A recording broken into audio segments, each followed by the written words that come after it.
It's early summer in your garden, and you wander over to your apple tree to admire your beautiful young apples. But what's this? See these distorted leaves and dark fuzzy patches? Something's not right. This particular apple tree is infected with the Apple Scab Fungus, which has the Latin name Venturia inaequalis. Apple Scab Fungus has an unattractive common name and unattractive consequences for the apple tree. But don't look away just yet. So what does infection look like? Let's start with the leaves. Initial symptoms here are lighter green areas on the leaves and fuzzy, dull olive green patches. You can see how these olive green patches stand out from the shiny, brighter green of the surrounding healthy leaf.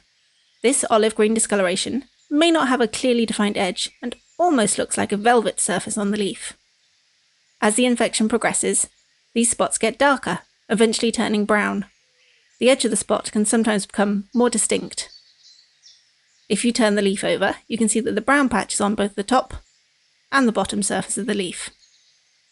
The leaves infected with the apple scab fungus may become puckered or distorted. As you can see here, heavily infected leaves can turn yellow. If you look closely at a young green branch of an apple tree, you may see infection there too. This infection on the shoot here shows as mid-brown scabs on the stem. Sometimes, on older woody stems, you might spot blistering as well. On the young apple fruit you can see here, the fruit can also develop dark olive-brown lesions. These lesions on the young apple get larger as the fruit grows. On mature apple fruit, the infections end up as the cracked, scabby patches you can see on the right here. This unattractive appearance gives rise to the common name of the disease, Apple Scab Fungus. This particular unfortunate disease-ridden apple also has brown rot fungus on the left. You won't be tempted by this apple. Technically, you can safely eat apples with apple scab fungus, although you probably want to peel them to remove the fungus growing on the skin. So, how does the apple scab fungus infect your apple tree? This fungus survives the winter on fallen leaves. In the spring, the apple scab fungus releases spores that travel by the wind and infect the fresh new leaves on the apple trees.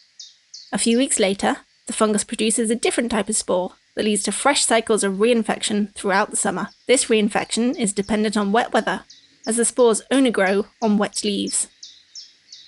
So what does the apple scab infection do to your apple tree? When an apple tree is infected with the apple scab fungus, the yellowing leaves will often fall prematurely. You can see here how these infected leaves have fallen to the ground, whilst the healthy leaves remain firmly attached to the tree.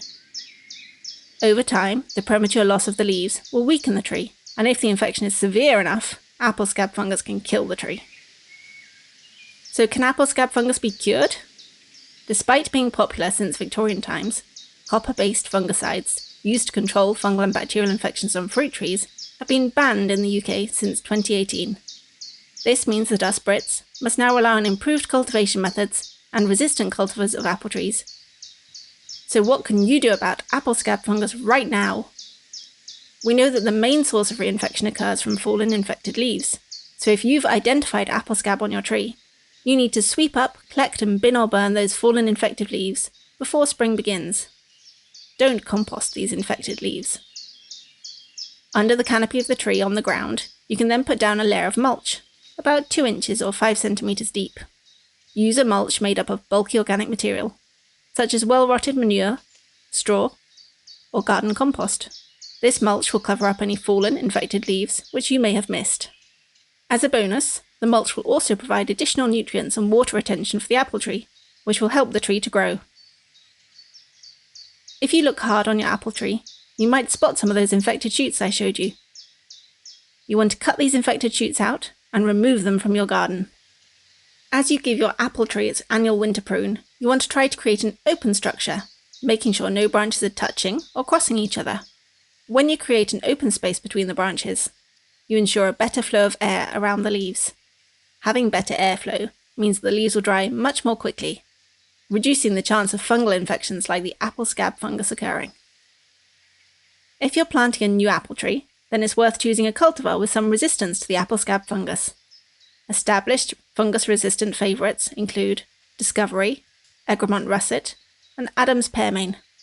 A few new apple tree cultivars have specifically been bred for scab resistance.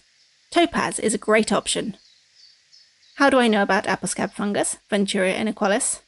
Well, I have a doctorate in plant science and over a decade of experience working in plant health. My aim is to help you keep your plants and your garden healthy. Please remember to like this video and subscribe to my channel for more help and gardening advice. Wishing you healthy plants and happy gardening.